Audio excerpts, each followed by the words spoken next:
Dabalatasii respiratory distress syndrome. Respiratory distress syndrome jechuun mallattoolee hafuura baafachuu dadhabuu daa'immaniiti.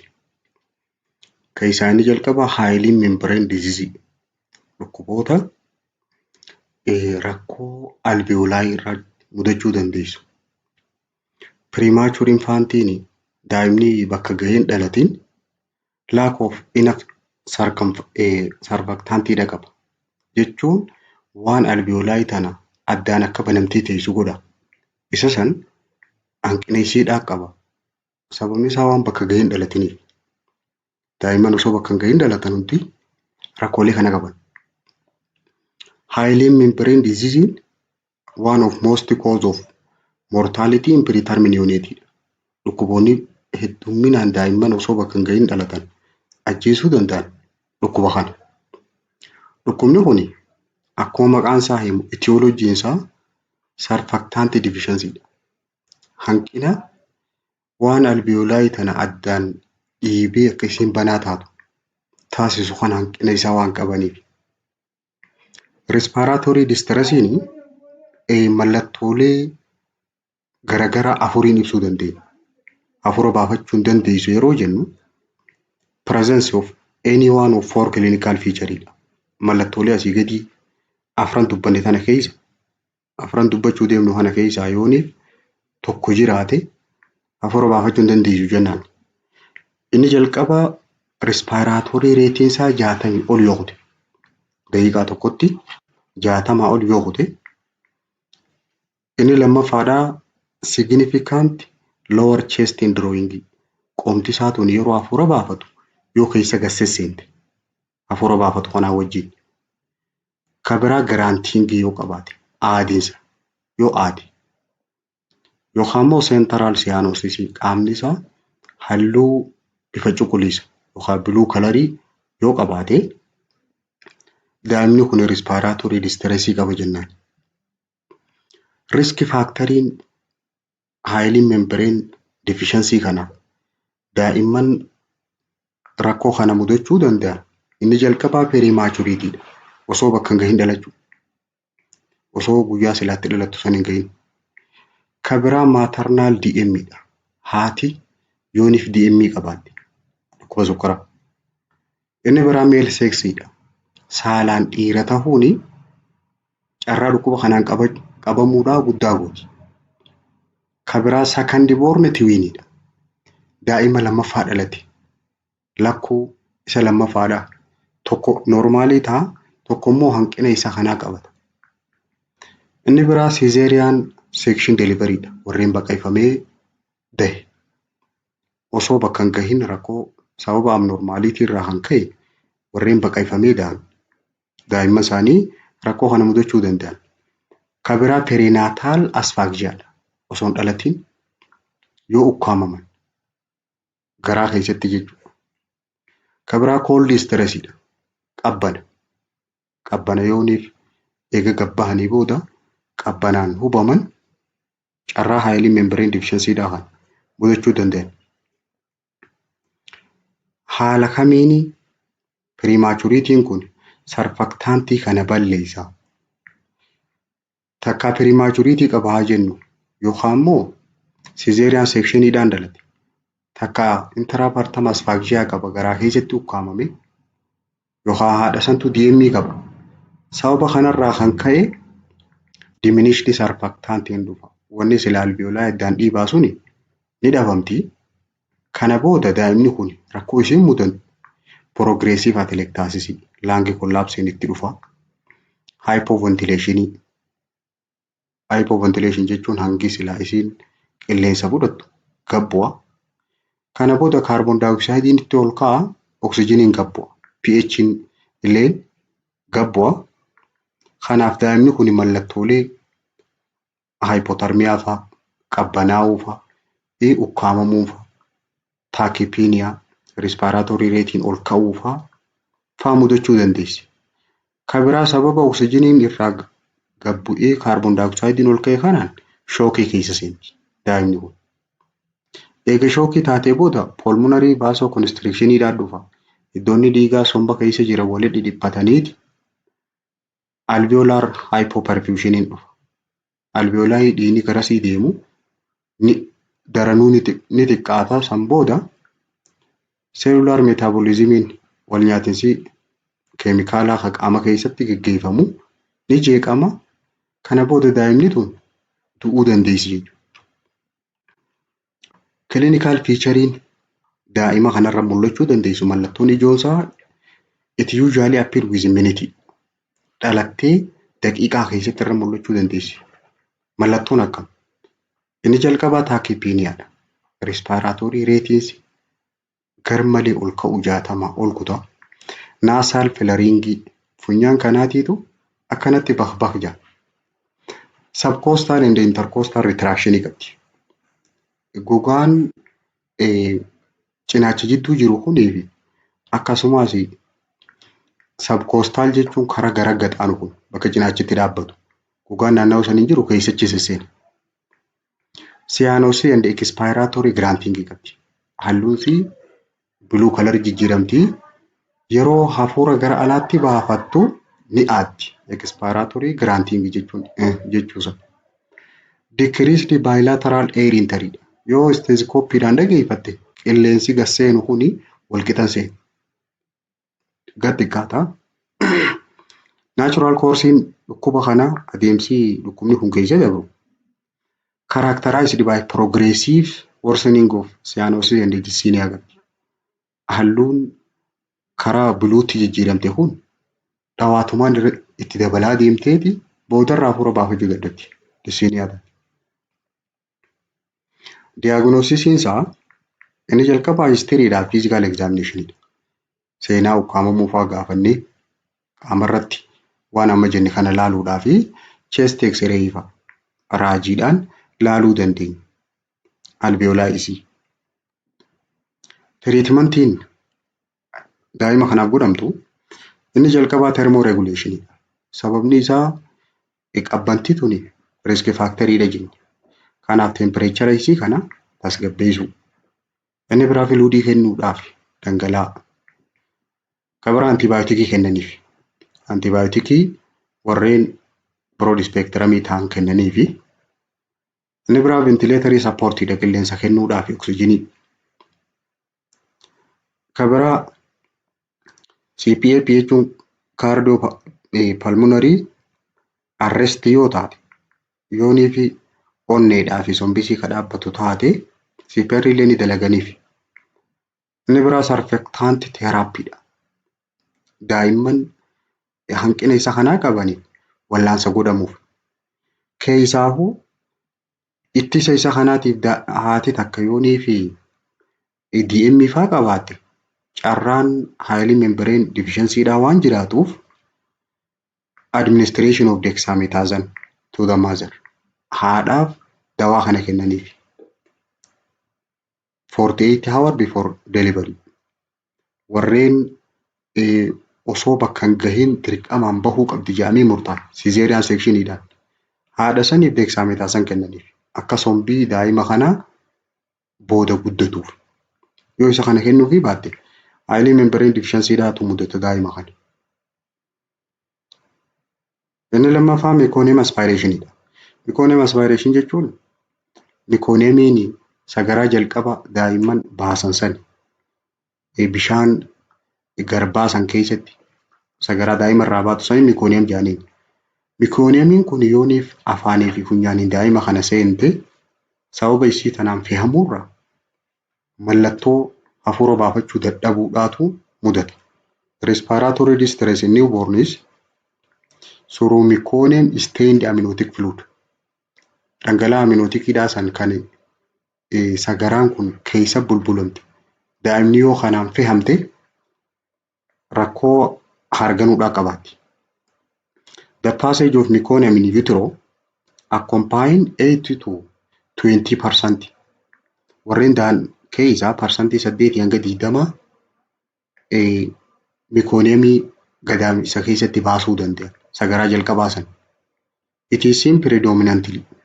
Jalqaba mul'achuu danda'a ammaas yeroo bishaan sun garbisu yeroo irraa dhohe. In small for gestational age post mature infant irratti illee mudachuu danda'a. Warreen umrii isaaniitii gad xiqqaadha.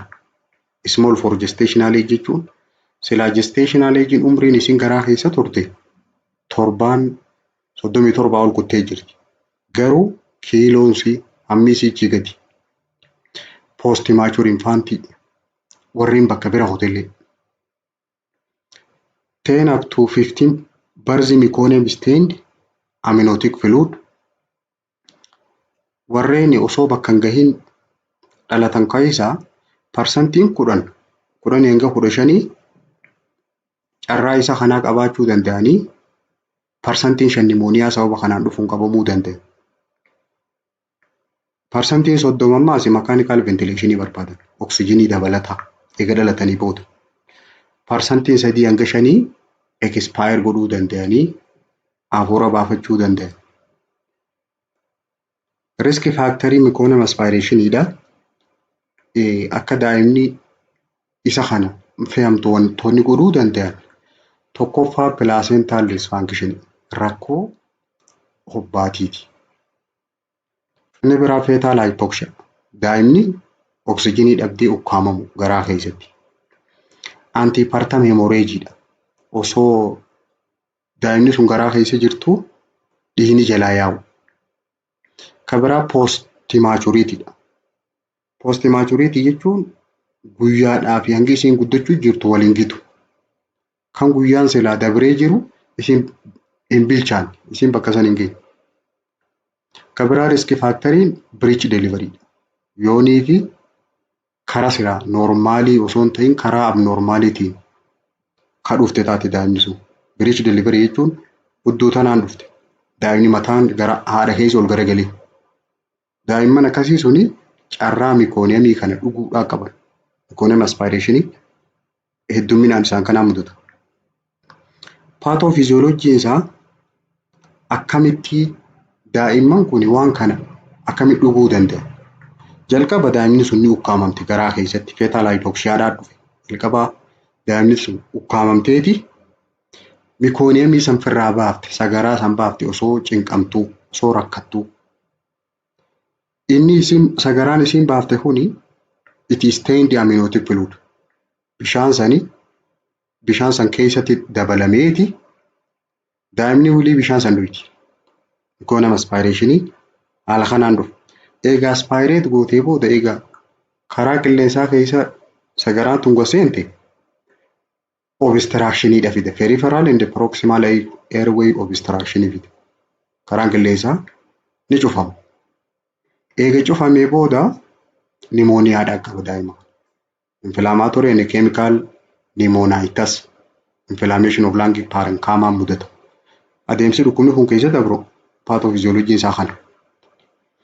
Clinical featurein daa'ima kanarra mul'attu maali? Mallattooleen ijoon ka jalqabaati irratti agartu bakka sadii irratti yellowish pigmentiin irra jira.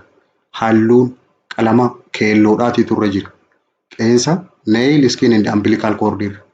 Qeensa siir akkasumas qaama siirraa fi bakka hiddaan duraa sanii sagaraan irra dibamtee jirti. Halluu keelloo qabdi. Kan biraa respiratory distress qabdi. Hafuura baafachuu hin dandeessu. Cyanosis, grunting, nasal flaring fi retraction fa'aa qabdi. Halluun sii gara buluutti jijjiiramu aaduu hafuura baafachuu dadhabuu irraa funyaan kana bakkoodhaa fi retraction gogaan cinaacha jidduu jiru kun keessa gaseesseeni. Marked tachypnea qabdi. Respiratory ratein 60 ol kutu. Mallattoolee ijoon mikooniyam aspirationidha isaan kana. Treatmentiin daa'ima kanaaf godhamu inni jalqabaa suctioningidha. Yoo danda'ame isa san keessaa wahiin xuuxanii baasu suctioningii. Bakka oksijiinii baafachuu dadhabde sana immoo endotracheal intubationidha. Endotracheal intubation jechuun tuubboo karaa tiraakiyaa kanaan somba keessa karaa sombaa kana gad oofanii hafuura akka baafattu obstructionii san banuudha. Preventionii isaa isa kana ittisuudhaaf inni jalqabaa prevent fetal distress daa'imni kan ukkaamamne garaa keessatti san ittisu. Careful through suctioning of oropharynx after head is delivered. Kabiraa eega mataan daa'imaa ala gabbahee booda osoo qaamni kun gadi hin bahin keessaa saak godhuudha afaan isii keessa akkasumas pharynx isii kana fa'aa keessaa irraa xooxanii karaa san banuudhaaf akka karaa qilleensaa keessa gadi hin kunne. Inni biraa transient tachypnea of newborn daa'ima dhalatee eega amma dhalattee hafuura baafachuunsii yoo saffise respiratory distress syndrome type 2 jaaniin gosa lammaffaa jechuudha. Yoo hafuura baafachuunsii saffise transient tachypnea jaaniin. It is respiratory distress seen shortly after delivery. Eega dhalattee booda yeroo gabaabaa keessatti kan mul'atuuni hargansuu jarjaraan baafachuu jaaniin. Transient jechuun short lived ammuma yeroo muraasa turu transient hundi jaaniin less than 24 hours sa'aatii 24 gaditti. Tachypnea means rapid breathing jechuun daqiiqaa tokko keessatti yeroo 60 ol yoo hafuura baafate daa'imni sun. It is occasionally respiratory distress syndrome type 2 jaaniin gosa lammaffaa jechuudha. It may be characterized by amaloonni isaan kun qaban keessaa inni jalqaba early onset of tachypnea qaba. Jalqaba hafuuruma kana hargansuu kana jarjara. Sometimes retraction qabdi yeroo takka respiratory distress kana wajjin subcostal retraction qabdi. Gogaan cinaacha jidduu jiru kun gaseessedha. Yoo expiratory grunting qabdi yeroo hafuura baafattu ni aaddi. Occasionally cyanosis illee qabaachuu ni dandeessi. Halluunsi gara blue coloriitti jijjiiramuu danda'a. Relieved by minimal oxygen. Oxygenii waa xiqqoo oggaa kenniteef garuu irraa kuta cyanosisiin sun. Patient usually recover within 3 days. Guyyaa 3 keessa fayyiti waan akkanaa kana. Akki beekamaan akka kana. Guyyaa 3 keessatti irraa furama rakkoon kun. Causein isaa maali? Causein isaa secondary to slow absorption of fetal lung fluid. Soota yooniif dhangala'aan somba keessa jiru sun yoo soota xuuxame sababa sanirraa dhufuu danda'a. Yeroo akkami daa'imaan akkamirratti rakkoon akkanaa kun mudachuu dandeessi? It is more likely to occur baby who born before 38 weeks gestation. Warreen 38 dura dhalatan. Inni lammaffaa delivered by cesarean section. Warreen baqaqfamee dhalate. Especially if labor has not already started. Warreen osoo ciniinsuun hin eegalin baqaqsanii keessaa baasan. Born to mother with diabetes. Daa'imman haadha DM qabduun keessaa dhalate rakkoon akkanaa kuni hedduminaan irra mudachuu dandeessi. Clinical manifestation isaa daa'imman kuni mallattooleen isaan qaban keessaa inni jalqabaa breathing problem soon after birth. Akkuma dhalatteen rakkoos hargansuudhaa qabdi. Blue skin discoloration qabdi. Halluunsi gara bifa samiitti jijjiirama. Rapid breathing qabdi. 60 ol kutu. Respiratory rate grunting ni aaddi. Flaring of nostril qabdi. Funyaansi kuni akkanatti bakbak gamanaa gamas. Intercostal retraction qabdi. Kalloon cinaacha gubbaa jirtu kuni yeroo isiin hafuura baafattu keessa gaseenti. Diagnosisiin daa'ima kanaaf godhamtu the mother's pregnancy and labor history. Seenaa ulfaa haadha saniitii fi seenaa ciniinsuudhaa ni gaafanna. Kabiraa blood count and blood culture. Dhiiga isii kana laaluu CBC dhiiga hundanii ilaalla. Akkasuma blood culture to identify microorganismii keessa jiru sana adda baasuudhaaf. Chest X-ray illee ni kaafama. Raajiisi haala sombasii adda baasuudhaaf. Continuous monitoring of vital sign. Vital signs wali fufaadhaan hordofuu qabna. Diagnosis most often made after baby is monitored for 1 or 2 days. Eega daa'ima kana guyyaa tokko yookaan guyyaa lama hordofnee booda ammaas diiyaagonoosisiin ni godhamaaf. Irra deebi'amee. Tiriitmentiin daa'ima kanaaf godhamu inni jalqabaa oksijiin kenninaaf. Oksijiinii kenninaafi hafuura baafachuu dadhabsisan. Fluid and nutrient will be given through vein. Karaa IVtiin hidda dhiigaatiin dhangala'aadhaa fi soorata illee karaa saniin kenninaafi. Antibiotic until rule out no infection. Hanga dhukkuba hin qabdu jechuun adda nuu bahutti antibiotic ni kenninaaf. Most infants improve less than 24 hours. Daa'imman irra caalaansii rakkoo kana qaban sa'aatii 24 dura fayyan. The condition most often go away within 48 hours. Rakkoon tuni sa'aatii 48 keessatti guutumaa guututti irraa dhabamti. They will not need special care. Tajaajila addaa illee hin barbaadan daa'imman akkanaaf wallaansa harkannaan. Amma gaaffiin maal jetti 33 weeks gestational aging daa'imman 733 dhalate kiiloo 2.4 difficulty of breathing qaba failure to sucking qaba hafuura baafachuu hin danda'u harmaas luuguu hin danda'u respiratory rate isaa 70. A 1 hour female neonate present with heavily stained with yellowish pigment on her nail skin umbilical cord. She has cyanosis.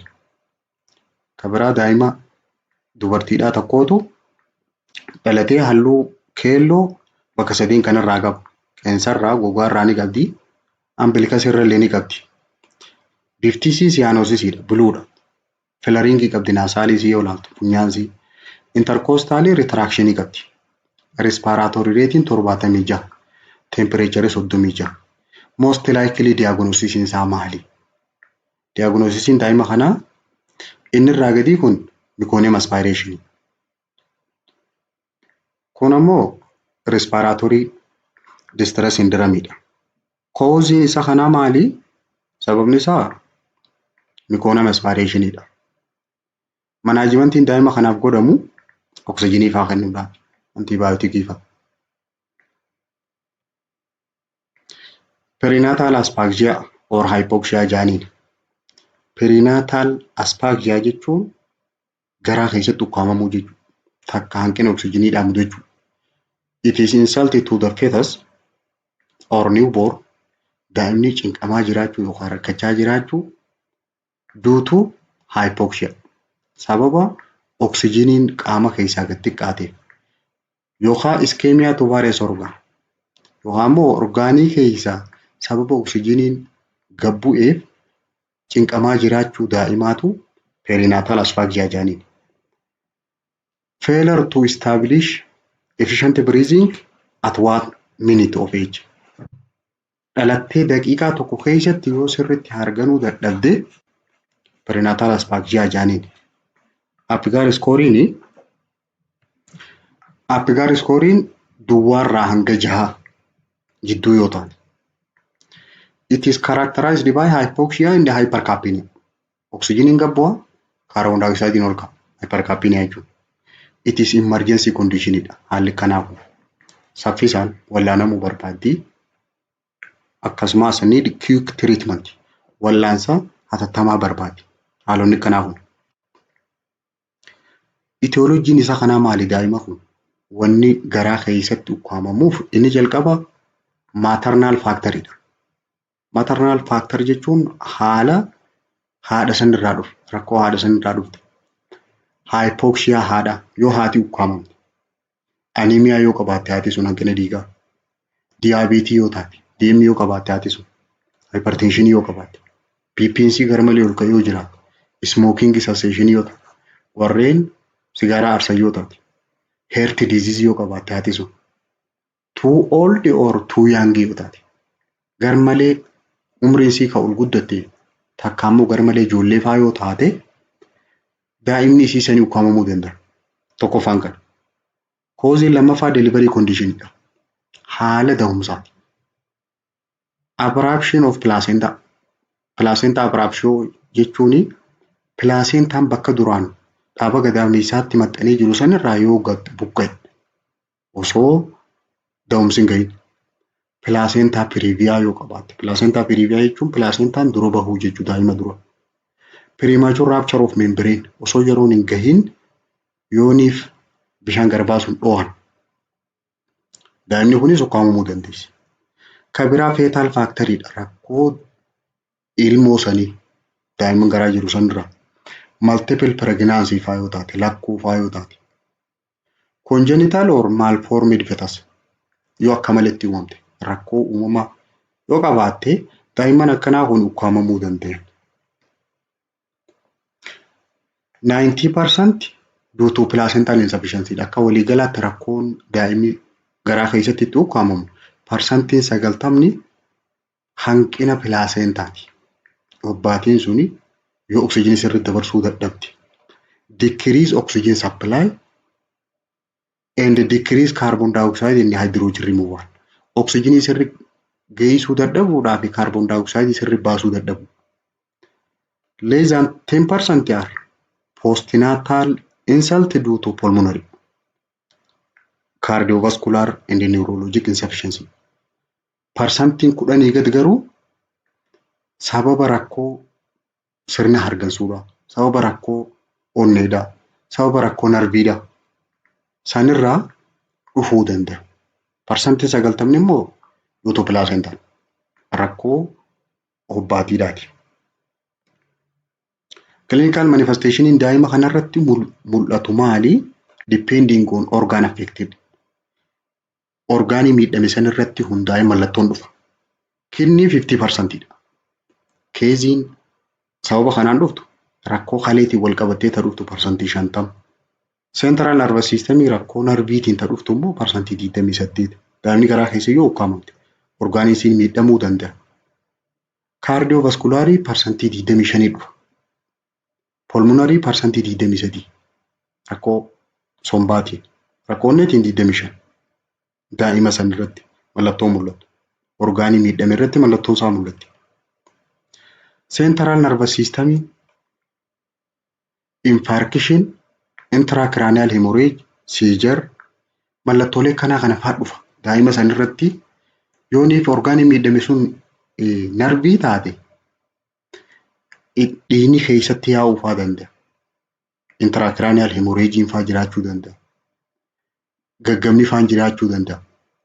Hypoxic ischemic encephalopathy sababa oksijiinii dhabee orgaaniin sun du'u jiruuf of wallaalu daa'ima sanii dhufa. Kan biraa rakkoo onneedha. Yoo bakki miidhamtu sun onnee taate taakikardiyaa. Palsiinsii ol ka'uu akkasumas biraadikardiyaa gabbu'uullee. Ventricular hypertrophy garmalee guddachuu ventrikiliidha. Arrhythmia disturbance of rate reetiin dhawannaa onneedhaa sun yoo jeeqame. Hypotension BP yoo gabbuute. Myocardial ischemia du'uu maashaa onneedha. Kanaafaa irra mul'achuu danda'a. Respiratory system irratti yoo kan miidhame sirna hargansuu taate apnea jira. Absence of breathing hafuura baafachuu dadhabuu. Respiratory distress syndrome aaduufa cyanosis faa halluunsii blue colorii faa ta'u. Yoo reenaalii taate immoo bakki miidhamte sun yoo kalee taate decreased urine outputidha. Fincaan baasuu faa dadhabdi. Protein in the cast may present. Fincaan keessatti protiniidhaan keeraatiniin caccabaan qaamaa faa mul'ata. Gross hematuria faa qabdi. Dhiiga faatu hedduu yaa'u. Elevation of blood urea nitrogen in the keratin. Xuraawaan fincaanii wajji bahu qaama keessatti ni ol ka'a. Apgar score is less than 3 yoo taate severiidha. Daa'imman Apgar score 5 irraa kaayama. Yoo 3 gad taate severiidha. 4 hanga 6 jidduu yoo taate moderateidha. Kabiratic meconium stained amniotic fluid qabdi. Daa'imman akkanaa hedduminaan yoo garaa keessatti ukkaamamte qaamasii kana guutuu amniotic fluid san sagaraan meconiumii sun jijjiirteeti bifasiisan hedduminaan mul'atti. Hypoxic ischemic encephalopathy dha. Hypoxic ischemic encephalopathy jechuun brain damage jechuudha. Miidhamuu sammuudhaa after perinatal asphyxia. Eega garaa keessatti ukkaamamtee booda sammuun miidhamuu jechuudha. The most severe conditionidha. Hedduminaan daa'imman garaa keessatti ukkaamame irratti rakkooleen ciccimtuun mudachuu dandeessu isa kana. Remain cerebral complicationidha. Rakkoo sammuudhaa taatiyaatti hedduminaan. Such as mental retardation fa'a. Sammuun daa'ima sanii kun caruufa. The most and direct causing history isaa prenatal asphyxia. Most commonly garaa keessatti ukkaamamu. Kabiraa neurologic sequelae often persisted. Complication narviidhaa tuni yeroo guutuu hojii jiraatti ulii asii booda gaggaba fa'a. Sammuu sii waa yaaduu dadhabuu fa'a. Clinical feature isaa warreen hypoxic ischemic encephalopathy kana qabu mainly symptoms of consciousness of beekuu irratti rakkoon bakki jirtu. Excitation idhaaf depression qabdi. Warreen gariin excitation jechuun garmalee kaka'uu jechuudha. Hyper alertii, garmalee dammaquu, irritabilii faa ta'uu, cinqamuu faa. Akkasumas hypertonia hanga silaa maashaansii jajjabaatu ol jajjabaachuu faa. Tachycardia, pulse rate normaalidhaa ol kutuu, tachypnea and seizure mallattoolee akkanaa kanaan mudatu. Yooniif excitation kan mul'isu jiraatu taate narviin sun garmalee kaka'uu yoo jiraatu. Kabiraa depression yoo narviin sun depressed taatee gabbu'u jiraate koomaa faa keessa seenti. Hypotonia paralysis faa taati. Bradycardia pulsiinsii normal rateidhaa gad buuti. Bradypnea akkasumas respiratory gabbuudhaa fi unresponsiveness umaafaa hin dhageessu unconscious taate. Stageidhaa jira. Warreen hypoxic ischemic encephalopathy kana qaban grade kaaniiti. Grade 1, 2 and 3 jira. Level of consciousness yoo irritabiliidhaa fi hyper alertii taate grade 1 kaanii. Lethargy yoo taate grade 2. Koomaa keessa yoo jiraatte severiidha grade 3. Muscle tone ilaalanii maashaasii kan akkanatti qabatanii normaalii yoo taate waanidha. Hypotonia yoo taate garuu xiqqoonni sossoo'a yoo taate grade 2. Flaccid paralysis yoo taate immoo grade 3dha. Tender reflex ilaalan. Tender reflex jechuun reflexii isii funyaan kana faa keessa waa kaayanii akka isiin haxxifattu. Ija tana faa tuqanii akka isiin libsattu. Grade 1dhaa fi 2 increased. Garuu grade 3 absentidha hin jiru. Hin libsattu jaas. Seizure yoo laalle gaggabni warreen grade 1 irratti hin mul'atu. Grade 2dhaa fi grade 3 irratti amma mul'ata. Amma gaggabaa oolti. Complex reflexii waliigala tuyinee faa qirqirsinee faa sosoowuu yoo laalle grade 1 normaalidha. Grade 2 hedduu akkasitti hin sochootu. Grade 3 ammoo hin qabdu. Prognosisiin daa'imman akkanaa kun kamtu carraa fayyuu qaba. Kamtu immoo hedduminaan du'uu danda'a. Grade 1 normaalidha. Fayyuus danda'a. Grade 2 ammoo parsantiin 80 normaalidha. High mortality and neurological disability warreen qaban grade 3dha. Parsantii 50 ni du'u. Parsantii 50 immoo rakkoo narviidhaa siivariidhaan jireenya isaanii guutuu rakkachaa jiraatu. Investigationiin daa'ima kanaaf godhamu inni jalqabaa EEG electroencephalogramidha. Electroencephalogram jechuun electrical activity sammuu keessa deemtu kana laaluudha. Presence of seizure adda baasuudhaaf, gaggabduu tan adda baasuudhaaf, siivariitii isaa hamma ammeenya isii hamma cimina isii adda baasuudhaaf meeshaa kana fayyadamna. Kuni kompiitara. Kabiraa cranial ultrasoundidha. Cranial ultrasoundiin wanni gargaaruuf intracranial hemorrhagein sammuu keessatti dhiigu jirtii fi bireenii deemaa ni jira sammuun tun dhiitoytee jirtii fi dhiitoyni adda baasuudhaaf altiraasaawundii laalla. CT scaaniin ammaas altiraasaawundiidhaan wajjin wal fakkaata kunillee bireenii deemaadhaa fi ensefaaloo maaleeshiyaa. Ensefaaloo maaleeshiyaa jechuun sammuu tana keessatti abnormaalitiin jiraachuu fi jiraachuu dhabuu si adda nu baasa. Orgaanik abnormaalitii. Kabiraa reenaal faankshin teestii ilaalla. Kaaleen isii tanaa jaleetii muuntalaytu. Blood urea naayitiroojiiniidhaa fi keeraatiin levelii ol ka'ee moo gad bu'ee ittiin cheek godhuudhaaf. Manaajimentiin daa'ima kanaaf godhamu anticipate need for neonatal resuscitationidha. Jalqaba waan daa'ima kana kakaasuudhaaf dura goonu san hunda godhu. Neonatal resuscitationiin daa'ima kana wanni dammaysinuuf gargaarsi jalqaba avoid blood pressure fluctuationidha. Dhiibbaan dhiigaa tun akka ol kaatee gadi hin buune san dhoorkuudhaa fi IV fluid kenninaaf. Tosardi of maintenance. Maintenance kennamuuf keessaa lama sadaffaa IVdhaan dhangala'aa kenninaaf. Appropriate oxygenidha. Ventilation support jechuun oxygenii kennuudha. Correct metabolic abnormality rakkoo electrolyteidhaa jiran san sirreessu. Hypoglycemia yoo qabaatte, hyponatremia yoo qabaatte. Inni biraa prophylactic anticonvulsantidha. Bakka gaggabaasan gaggabuudhaaf carraa waan qabduuf anticonvulsantii illee ni kennama. Eenyu kenninaa fi ECTG waliin bal'inaan laalla. Kabiraa therapeutic hypothermia. Daa'imman tempereecharii sii gad bu'e wal'aansa godhuudhaaf.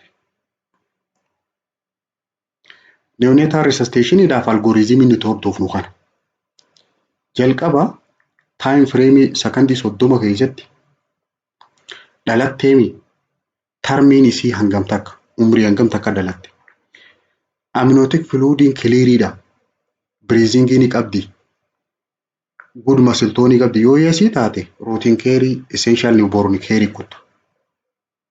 Maal faa godhu skin to skin contact airway clear godhu qulqulleessitee kalarii isii ilaaltee dawaalee vitamin K TTC faa kennitee fi breastfeeding eegalchiifta. Yoo noo taate provide one huccuurra keesseeti akka isin hawwitu gootee position and clear airway. Position sirreeffattee karaa qilleensaa banta. Dry stimulate and reposition. Qaama isii irraa gugguisiteeti qaama isii kana susukkoomtee positionii deebifta. Kana booda respiratoriidhaa fi heart rateidhaa fi kalarii ilaalta. Yeroo kana ilaalte breathingiin isii heart rateen 100 ol yoo taate halluun isii pink yoo taate observational care hordofaati tajaajila kaan kuttaafi. Breathingii qabaattee garuu heart rateen isii 100 ol ta'ee cyanos yoo taate halluun isii blue color yoo taate hanqina oksijiinii qabdi supplemental oksijiinii kennitaaf. Oksijiinii kennitee fi pinkii yoo deebite keerii kaan kutta. Yoo persistant cyanosis taate oksijiinii eega kenniteefis adeemsa kana kutta. Maal eegaltaa positive pressure ventilation. Positive pressure ventilation jechuun ventilation sirriidhaa kennitaaf oksijiinii. Heart rateen 60 gadi 60 fi 80 jidduudha. Not respondingidha. Yoo kana taate continue goota. Qilleensa kennuuf itti fufta. San booda maaltu itti aana chest compression CPR. Heart rateen 60 gadi yoo taate administer epinephrine. Epinephrine dawaalee vasopressin jedhan. Dawaalee onnee tana kakaasuu danda'an kennitaafi sodium bicarbonate illee ni kennitaafi. Kun amma neonatal resuscitationidha. Daa'imman rakkoo kana qabdu akkaataatti bayyanachiisan. Amma gaafii maal jetti you are attending delivery of 39 weeks gestational age daa'ima 39tti dhalatte takka siitu deessise. At delivery yeroo dhalatte daa'ima san ta'a akka magartee floppy ta'a akkanumatti qaamni isii wal jala mammaramu. Appinikiidhaa fi buluutu irraa ta'e agarte. Hafuuran baafattu halluun si buluudha. The most likely diagnosisiin kee maali? Diagnosisiin kee perinatal asphyxiaadha. Next steppiin ati gootu maali? Resuscitation eegalta. Kallattumaan daa'ima kana. Mata dureen biraa neonatal infectionidha. Sepsis. Neonatal sepsis jechuun systemic infection in first month jechuudha. Daa'imman dhalattee guyyaa 28 gaditti dhukkuba ciccimaadhaan qabamuudhaan neonatal sepsis jaaniin. It faced all newborns. Dhukkuboota daa'imman amma dhalate hunda qabuu danda'u. Risk and severity small and premature infant irratti heddummaata. Ijoolleen rakkoo kanaa kana mudachuu dandeessuuf itti cimuu danda'u. Ijoollee osoo bakka hin gahin dhalatanii fi akkasumas guyyaa siitii gadi dhalatan small for gestational age. Keeziilee tanaan neonatal sepsisiidhaan parsantii 30 hanga 50 daa'imman sababni itti du'an isa kana.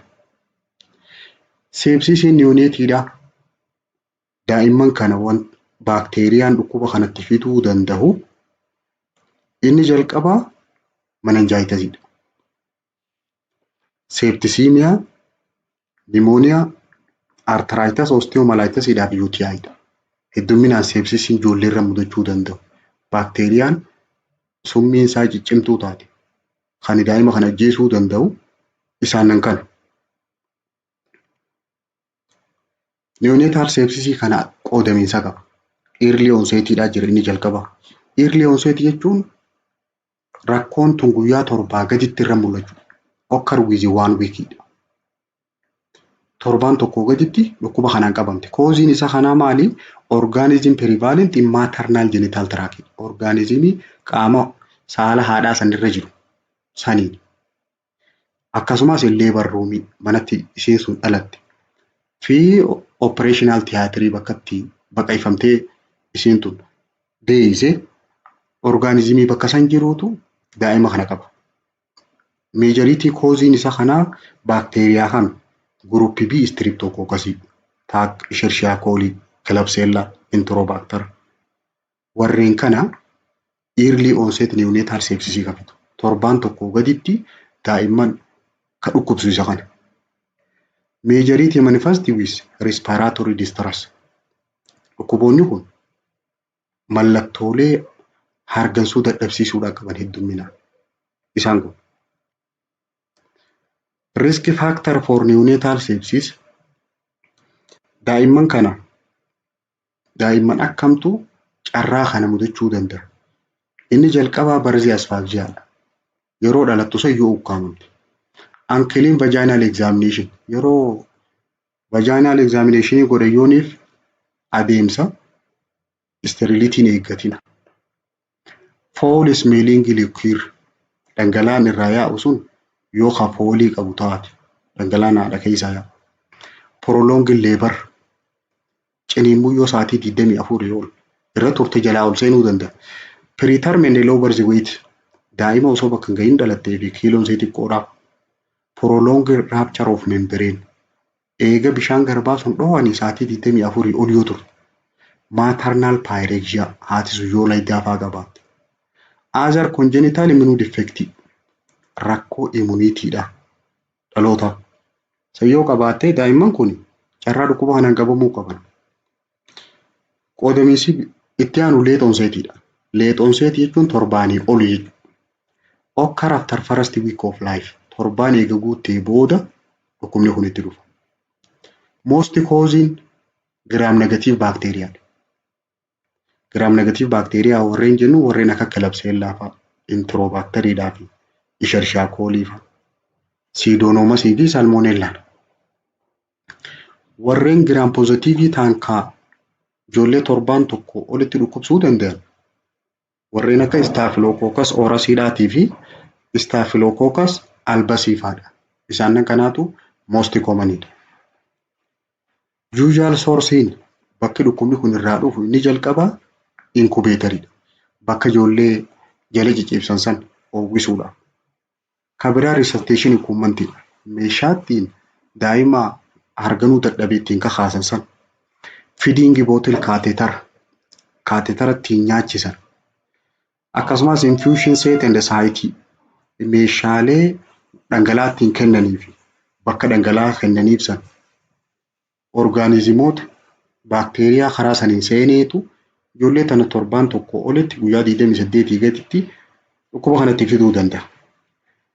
Mallattooleen daa'ima kanarra mul'atu daa'imni takka neonatal sepsis yoo qabaatte mallattoon jalqabarra mul'atu early change in behavior or feeding pattern. Jalqaba amala sii jijjiirama takka haala nyaata siitu jijjiirama. Waa nyaachuu dadhabdi, harma luuguu dadhabdi. Lethargic of hin beektu. Inactive and unresponsive. Hin sochootuusi tuyxuus hin sochootu. Failure to suck harma luuguu dadhabdi. Cyanosisii qabdi halluun sii biluu kalariidha. Hyper or hypothermia qabdi. Gariin temperaturesii gad bu'aa gariin immoo ol ka'a. Gariin layita qabdi gariin waggaa tuyxanii qabbanuuti. Evidence of respiratory problem qabdi rakkoo hargansuudha. Akkasumas hypotension qabdi BP'n sii gad bu'aa. Failure to gain weight kiiloon siin dabaltu. Kabira bacterial meningitis. Bacterial meningitisiin ijoollee neonatal sepsis qaban irratti about third of baby with neonatal sepsis kanaaf coexisting meningitis. Ijoolleen neonatal sepsis qabdu meningitis illee wajjin qabdi. Irra caalaansi. More common with late onset. Meningitis ijoolleen qabdu neonatal sepsis irratti keessaawuu ka torbaanii booda dhufu san hedduminaan mallattoo meningitis qabdi. Mallattoon meningitis keessaa daa'imman kanarra kan mul'atu convulsion qabdi ni gaggabdi. Twitching akkanumatti walitti kokottoonfatti. Staring look ija libsattu eega akka waa laalti. Jakka banatteetuma waa laalti ijjittis hin sochootu. Bulged anterior fontanelle. Mataan kuni fontanelliin gara fuulduraa kun akka keessaa ol baate ni itochi. Abnormal high pitched cry. Garmalee ijjiti wii jettee bira taa'uu dandeessu. Abnormal cerebrospinal fluid analysis. Dhangala'aa kana yeroo inni irraa fuudhanii ilaalan abnormalitiin keessa mul'ata. Pneumonia is common in early onset. Daa'imman early qaban keessaahuu torbaanii gaditti baakteeriyaa kanaan hubaman pneumoniyaatu wajjin jira. Kammoo leetiidha meningitisiidha wajjin jira. Diagnostikiin daa'ima kanaaf godhamu inni jalqabaa mallattoo.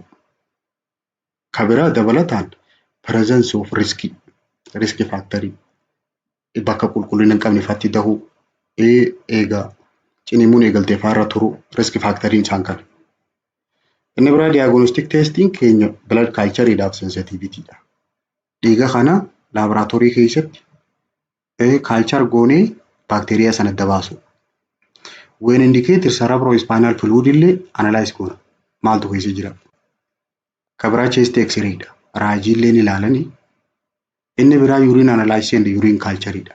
Barbaachisaa taanaan fincaansi illee ni ilaalamu. Manaajmentiin daa'ima kanaaf godhamu inni jalqaba depending on etiological agentidha. Ka'umsa irratti hundoofneeti waan isa kana fiti. Till etiologic is identified. Garuu hanga etiologiin sun causein sun adda bahutti biran tetteenya. Maal kenninaaf? Broad spectrum antibiotic kenninaaf. Dawaalee baakteeriyaa hunda walirratti ajjeesuu danda'an. Farastilaayinii dawaa nuti kenninuuf ampicillin fi gentamicin. Kun positive ajjeesaa kun negative ajjeesa. Second line drug ceftriaxone fi aminoglycoside kenninaaf. In meningitis yoo meningitis wajjin jiraate double dose goon. Doozii tan dachaa goon. Kabira supportive therapy wallaansa dabalataa oksijiinii faa fluidii faa kennuudha dabalataa. Akkamitti ittifna neonatal sepsis kana prevention isaa before entering labor ward, before and after examining each infant hand washing harka dhiqachuu osoo mana sanin seen akkasumas osoo daa'ima sanin qoran. Single most important one method mala kana malli salphaa fi barbaachisaan harka dhiqachuu. Kabira when entering niku gaanii fi niku neonatal intensive care unit yeroo seenan gaawunii uffachuudhaaf silipara godhachuu. Dirqama kopheedhaa fi gaawun uffachuu. Inni biraa health care provideriin ogeeyyiin fayyaa acute infekshinii qaban warreen laayitaa fa'aa qaban acute respiratory infekshinii fa'aa warreen qaban skin lesionii viral exantemii fa'aa warreen qaban restrict ta'uu qabu. Dirqama tajaajila daa'ima kanaa kennuurraa dhorkamuu qaban. Keep clean illness of neonatal and labor ward. Bakka daa'ima sanii fi akkasumas bakka kilaasii ciniinsuudhaa san qulqulluu taasisu. Cleaning and fumigating regular interval eegalee. Cleaning jechuun qulqulleessu. Fumigating ammoo yoonii fi baakteeriyaan sun qilleensa keessa jiraatu taate waatti aarsanii aara baakteeriyaa gatu saniin gatuudha mana sana sterile godhu. Proper skin and cord care tajaajila sirriidha gogaadhaa fi akkasumas handhuura daa'ima saniitiif godhu. Keep all equipment clean. Mana hunda meeshaa hunda qulqulluu taasisuudha.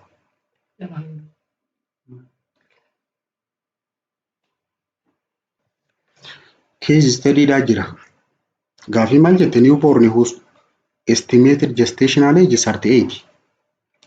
Daa'ima amma dhalatte kanii umriinsii 38tti tilmaamamtu. Worsening respiratory distress since birth. Yeroo dhalattu rakkoo argamsuu qabdi. Maternal history ammoo prolonged premature rupture of membrane jira. Eegarraa dhoo'ee bishaan garbaa suni ni ture. Foul smelling amniotic fluididhaa jira. Dhangala'aan amniotikiidhaa suni foolii ajoytuudha qaba. Diagnosisiin kee maali? Treatmentiin isaa. Diagnosisiin daa'ima kanaa gaa neonatal sepsisidha. Akkasumas treatmentiin daa'ima kanaaf godhamu hanga etiolojiin sun adda baatutti broad spectrum antibiotikii kennuudhaaf fi supportive treatmentii godhuudhaaf. Kanaafuu sagantaan keenya karaan tanaa asirra dhaabbataa katti aanuuf guyyaa biraa walitti jaan.